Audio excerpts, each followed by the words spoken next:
तो हेलो दोस्तों, स्वागत है हमारे यूट्यूब चैनल पे एजुकेशन इंडियन चैनल में आपका स्वागत है। आज हम वीडियो देखने वाले हैं रेगुलर एक्सप्रेशन यूनिट 2। इसको इसमें से आपको न्यूमेरिकल्स भी सॉल्व करने वाले हैं। अब रेगुलर एक्सप्रेशंस क्या होता है, इसमें हमने वीडियो पर टॉपिक पे वीडियो बनाया है। तो गाइस इस टॉपिक को थोड़ा ध्यान से देखिए और बहुत ही इन्फॉर्मेशन होने वाला है, बहुत ही आपको इन्फॉर्मेटिव मिलने वाला है और बहुत ही आपके काम आने वाली चीज़ है टॉपिक, ठीक है। तो एंड तक जरूर देखिए और एंड तक देखने के बाद आप चैनल पे फिर एक ही चीज़ बोलना चाहता हूँ, आप चैनल पे नए हो फिर आप फर्स्ट टाइम वीडियो को देख रहे हो तो प्लीज़ लाइक और सब्सक्राइब जरूर कर लीजिए और बेल आइकन को प्रेस कर लीजिए, हमारे नोटिफिकेशंस आपके तक पहुंच जाएंगे। और कुछ डाउट एंड कुछ क्वेश्चंस होगा आपके होता है तो आप हमें कमेंट में बता सकते हो, राइट। तो let's to start continue watching the videos and start now, okay. तो हेलो गाइस, तो रेगुलर एक्सप्रेशन क्या definitions, a language string accept by any finite automata can be express by expressions and that expression is called as a regular expression. मतलब language alphabet strings can be automated express होता है कोई भी expressions के साथ में regular, तो expression express के साथ में, तो इसको मतलब रेगुलर एक्सप्रेशन कहा जाता है। String of variable property of regular expression R is null symbol is a regular expression. R क्या नल सिंबल है, राइट। रेगुलर एक्सप्रेशन आर कितना है, फाइनाइट एम्प्टी ट्रांजेक्शन फाइनाइट होता है, null set is also regular expression. If A then it's called a regular expression, ठीक है। Let R1 and R2 be the regular expression, hence the combination R1 and R2 union, ये union हो गया R+2 series, ठीक है। R into series are क्या है, closure x closures. मतलब ये सारी चीज़ जो इनपुट सीरीज कहा जाता है इसको यूनियन कहा जाता है, ये R इंटू क्लोजर कहा जाता है, राइट। ये पहले आपको अंडरस्टैंड होना चाहिए। द कॉम्बिनेशन ऑफ द अब ऑल कंडीशन आज कॉल्ड रेगुलर एक्सप्रेशन। जितने भी कॉम्बिनेशन से होते हैं सारी चीज़ को कॉम्बिनेट होते हैं, जैसे इसमें क्लोजर भी हो, सीरीज भी हो, यूनियन भी हो, सारी चीज़ कॉम्बिनेशन को रेगुलर एक्सप्रेशन कहा जाता है, ठीक है। The combination is set of all possible combination which can be form of input symbol and input symbol including E, ठीक है। Okay, can not be form that input symbol यहाँ पे नहीं आना है।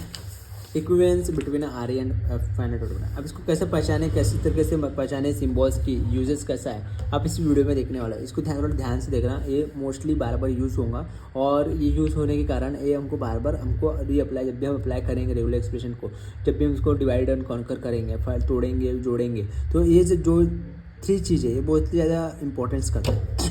जब R1 + R2 एक कॉन्क्रिटेशंस में रहा तो समझ जाना जितने भी एक्सप्रेशन है वो मतलब इस तरह से डिवाइड होगा, एक सेपरेट हो जाएगा, एक ऊपर की ओर एक नीचे की ओर, ठीक है। R+2 अगर R इंटू R2 रहा तो इस तरह से का एक्सप्रेशन दिखता है, तो ये समझ जाना कि ये जो डेटा है वो इस तरह से डिवाइड होगा एक सीक्वेंस वाइज पे और इस तरह से डिवाइड होगा, राइट।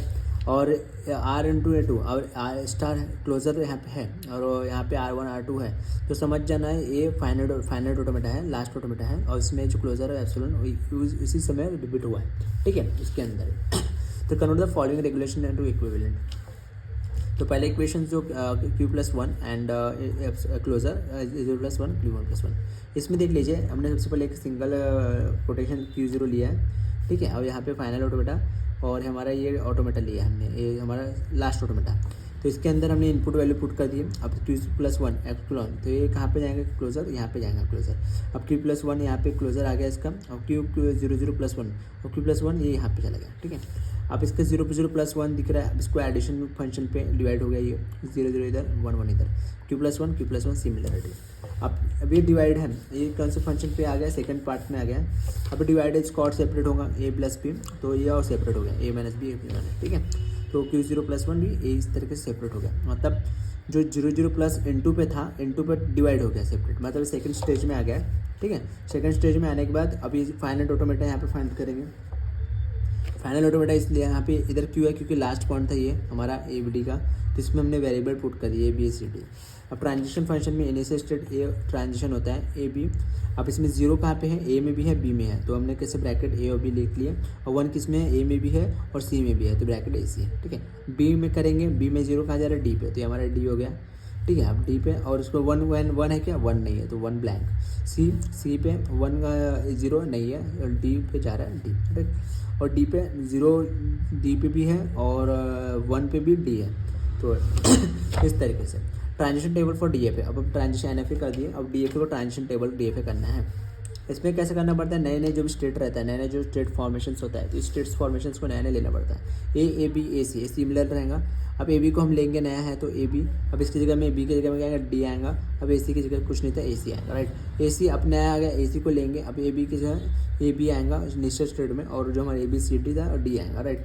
अब ए बी डी, अब नया स्टेट ये बना हमारा, कौन सा बना, ए बी डी बना था। अब ए बी डी को हम लेंगे, ए बी डी के लेने के बाद हमारा इनिशियल स्टेट क्या आया, ए बी डी आएगा, और क्योंकि वही वैल्यू हमारे बराबर आएगा सेम, और ए सी डी बराबर आएगा, राइट। ए सी डी इस तरह से रीनेम ऑल द स्टेट। अब इसमें नया नया स्टेट कौन सा बना है, ए बना है, ए बी बना है, ए सी बना है, ए बी डी बना है, ये हमारा 5 स्टेट बना, राइट। तो ये हर एक का रीनेम करेंगे, हर एक को अलग अलग नाम देंगे। ए को पी दे दिए, ए बी को क्यू दे दिए, ए सी को आर दे दिए, ए बी डी को एस दे दिए, ए सी बी सी डी को टी दे दिए। अब इसको कुछ नहीं करना है, इनके नाम को रिप्लेस करना है इनके प्लेस में। ये रिप्लेस कर दिया हमने, और फाइनल जो हमें ऑटोमेटिक था एस और टी, इसको फाइनल कर दिया। Since that S and T have a similar transition है टी, बट एस रिप्लेस करके हमने एस कर दिया। तो हम जहाँ जहाँ भी टी था वहाँ पे हमने एस कर दिया, राइट। तो हमारा सब बन गया। अभी हमारा एन एफ ए का डी एफ ए का डायग्राम बन गया ट्रांजिशन का, ठीक है। अब इस पुश डाउन डायग्राम के अकॉर्डिंग इसको सेट करना है। पी क्यू कहाँ पे जा रहा है, क्यू ले लिए, और आर एक आर ले लिया, एक एस। कितने स्टेट है पे, पी क्यू आर एस, तो पी क्यू आर एस ले लिए। पी क्यू के पास जा रहा है 0, पी आर के पास जा रहा है 1, ठीक है। क्यू के पास एस 0, एस के पास जा रहा है एस 0, और आर 1, ठीक है। तो इस तरीके से हमने आर क्यू के पास 1 और एस 0, ठीक है, 0 के पास, और एस के पास 1, ठीक है, तो 1 रख लेगा, एस इंटू क्लोजर, ठीक है। इस तरीके से हमने पहला एक्सप्रेशन सॉल्व कर लिया। आई वीडियो आपको समझ में आया होगा, चैनल को लाइक और सब्सक्राइब जरूर कर लेना।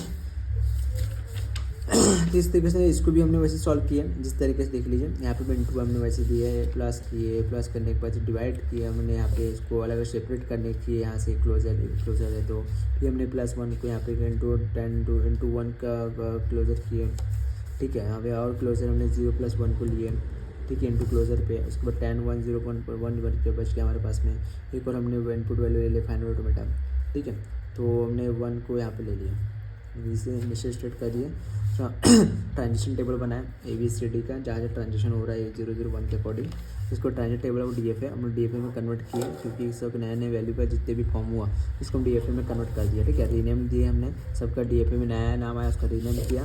रीनेम करने के बाद हमने यहाँ पे ले लिया, फिर ट्रांजिशन डायग्राम हमने बना दिया। Transition diagram N F A, ठीक है, एन एफ ए हमारा D F A table, transition table, D F A, transition table, rename और ट्रांजिशन डायग्राम, क्या N F A D F A transition table, transition diagram, ठीक है। आप regular expression में 0 + 1 1 0 into 1, अब एक्सप्रेशन भी वही सिमिलरिटी एक्सप्रेशन से 0 0 + 1 1 इंटू, यहाँ से सेपरेट कर लिया हमने क्लोजर के बाद में, इंटू नया सेपरेट बॉक्स पे a + 1 1, इसको हमने यहाँ से 0 + 1 1 पे सेपरेट कर दिया, राइट। उसके बाद में 1 0 0 1 हो गया।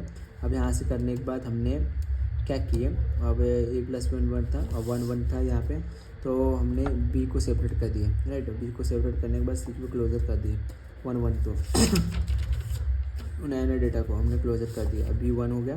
अब यहाँ पे क्लोज सी पे आ गया क्लोजर, अब 0 1, और यहाँ पे कॉन्टेक्स्ट p को फिर हमने चेंज कर दिया। वहाँ पर ट्रांजिशन टेबल हमने बनाया, ये हमारा ट्रांजिशन टेबल, और ये हमारा transition table for D F ए। ये समझ आ रहा है ना ये कैसे बनाया हमने? गाइस कुछ डाउट हो तो कमेंट में बता सकते हो। ये ट्रांजिशन टेबल का ए 0 कहाँ पे गया, सी के पास, 1 कहाँ पे जा रहा है इसका, बी के पास, और बी 0 कहाँ जा रहा है, 0 है ही नहीं, ब्लैंक। सी कहाँ पे जा रहा है, 1 के पास, सी के पास वो 0 कहाँ जा रहा है, सी के पास जा रहा है, और 0 कहाँ पे जा रहा है, डी के पास जा रहा है, तो डी।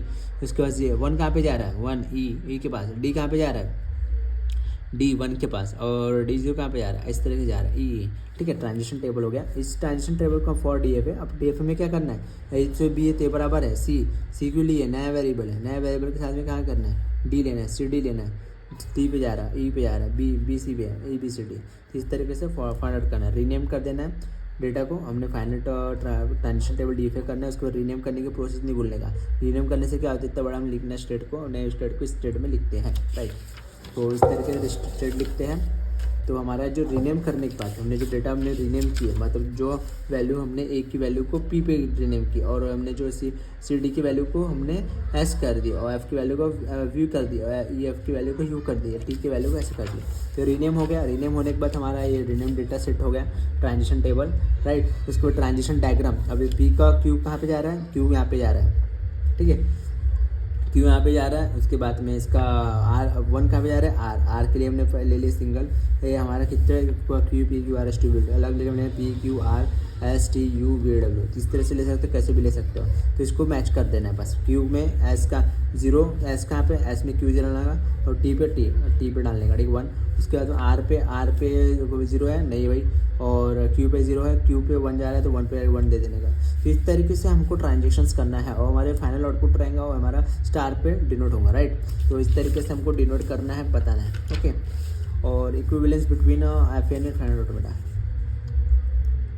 ये regular expression final automata theta finite से 0 regular original state regular +2R+2R12 equivalent मतलब ऊपर नीचे दोनों सेम रहना चाहिए, राइट। इनटू पे ये इक्विवेलेंस का फॉर्मूला है।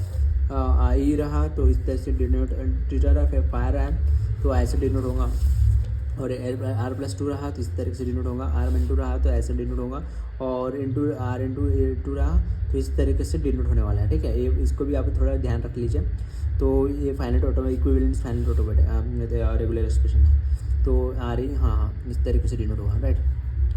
मतलब दोनों जगह जो कैसा रहना चाहिए, इक्वल रहना चाहिए। यहाँ पे आसपास इक्विवेलेंस मतलब कहता है हमारा लेफ्ट और राइट जो साइड्स है तो दोनों इक्वल रहना चाहिए, है कि नहीं। लेफ्ट और राइट साइड दोनों इक्वल रहना चाहिए। Construct find out the following equivalent, ठीक है। इनटू अब इसको भाई रेगुलर A+B वाला सिचुएशन है यहाँ पे।